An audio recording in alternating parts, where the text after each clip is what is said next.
A wise man once suggested to me that a book a day keeps the stupid away. So I suppose it's a good thing. Haha! I just got the new Nightworms package with 2 new mystery books.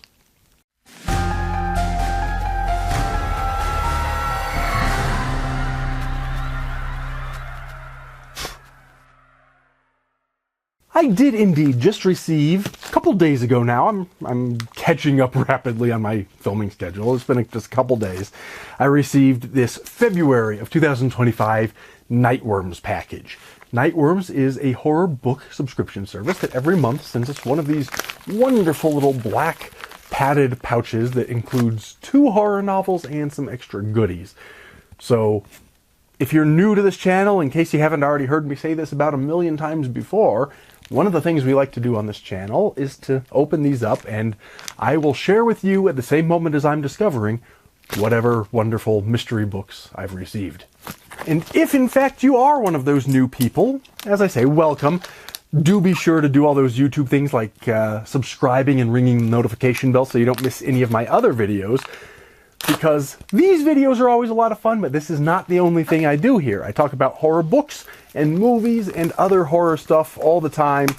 We have a good time here, and I'm trying desperately to grow this channel large enough to take over the world, so your assistance would be appreciated.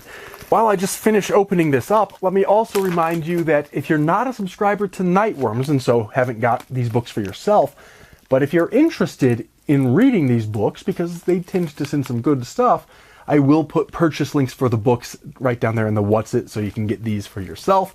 And down there is also where you can learn about my books and a variety of other wonderful and interesting things that I think y'all should really want to check out. So do be sure to do that.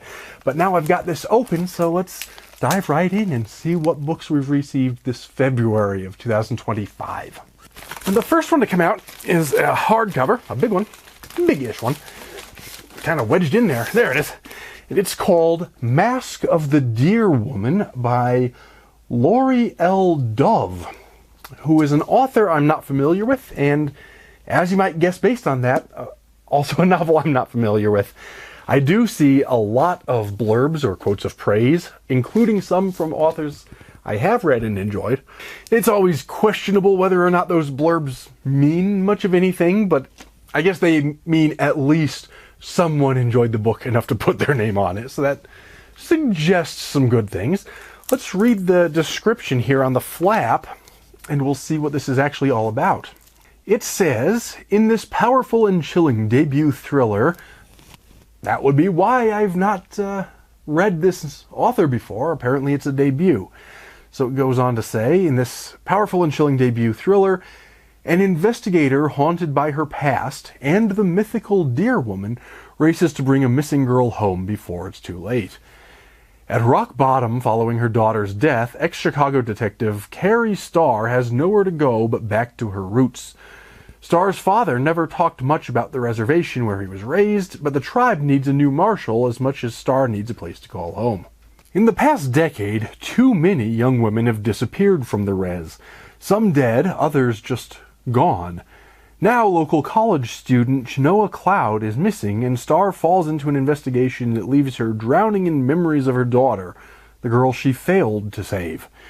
Starr feels lost in this place she thought would welcome her, and when she catches a glimpse of a figure from her father's stories with the body of a woman and the antlers of a deer, Starr can't shake the feeling that the fearsome spirit is watching her, following her.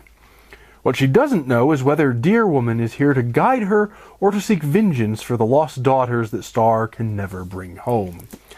So it sounds like we have a mix of sort of a missing person, maybe not a procedural thriller, but a missing person, law enforcement, natural kind of thriller, along with a supernatural horror element, and that's an interesting blend of 2 distinct subgenres or tropes. And I actually like a lot of what I read in that description. I like the missing person element. I like thrillers. This is a horror channel, but the line between horror and thriller is thin and fuzzy at best. These are genres that really fit well together.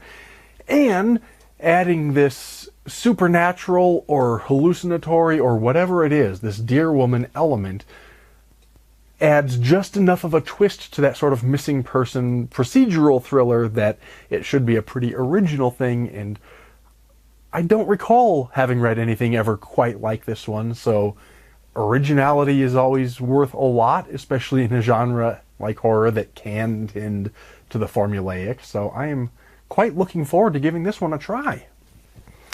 And then there's another book. Usually I do the next book next and then do the goodie bag at the end, but I'm wondering if I should do the goodie bag first.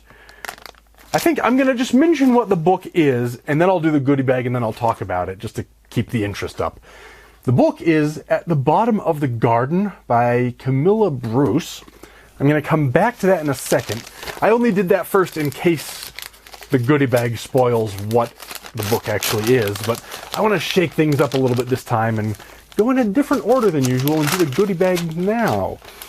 So the first thing to come out, we've got the little pamphlet that tells us all the stuff that we're getting. We then have a bookmark.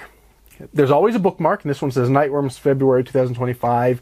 It says the theme for this month is Lost and Found, and we have skeletal and other hands reaching toward each other. So that's kind of a nice design. I like that. We have a thick item. That'll be a beverage of some sort. This one is from Moonstruck Company in Portland, Oregon. It is a nutty milk chocolate cinnamon cocoa mix. Interesting. It's usually a coffee or a tea. Every once in a while a cocoa sneaks through, and I think this is just the right day for it. For whatever reason, I'm feeling in a cocoa sort of a mood, so I'm going to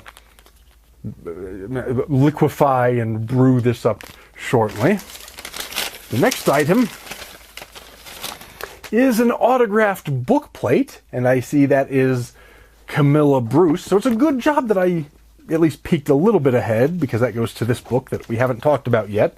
So, stay tuned. I'm getting back to it. I'm not forgetting. We also, we have another autographed book plate by Lori Dove, so I'll put that in there, making both of these as close to autographed as we can get without shipping books all around the world. Book plates are almost as good as signed in person. There's always some stickers and things too. The next item is, in fact, a sticker. It also says Lost and Found, and we have candles and teeth and crows and stars and all kinds of creepy, subtly creepy kinds of things. Another nice little design there. And yes, the last item is another sticker.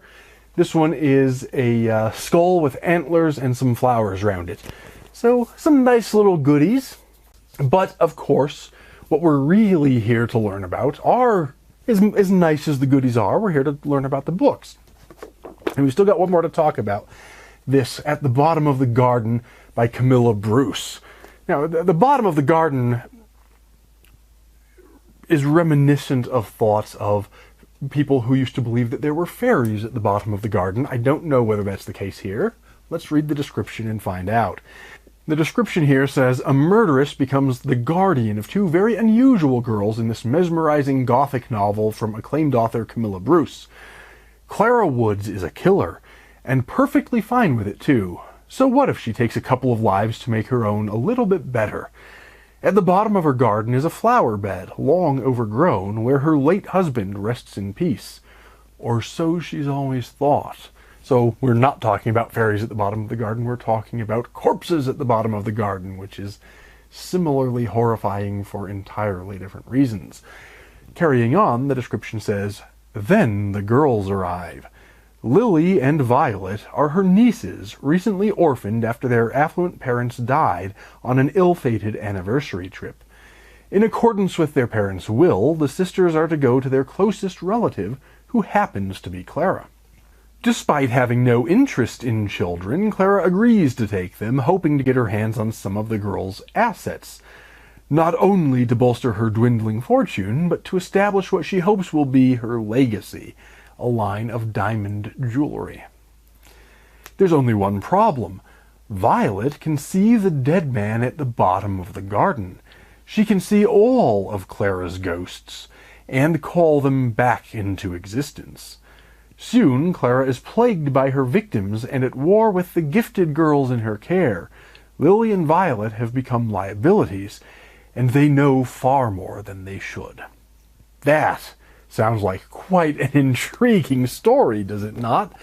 Like the other one, I like that it's blending sort of a natural human crime story, missing persons in this case, or a murder in this case, but it's mixing that with a supernatural element.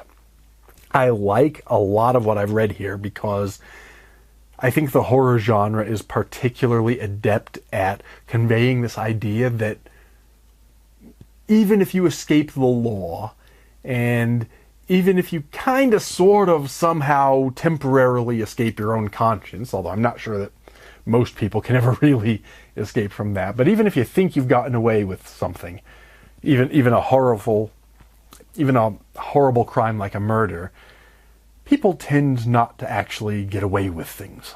And I do believe that that's genuinely the case in the real world as well.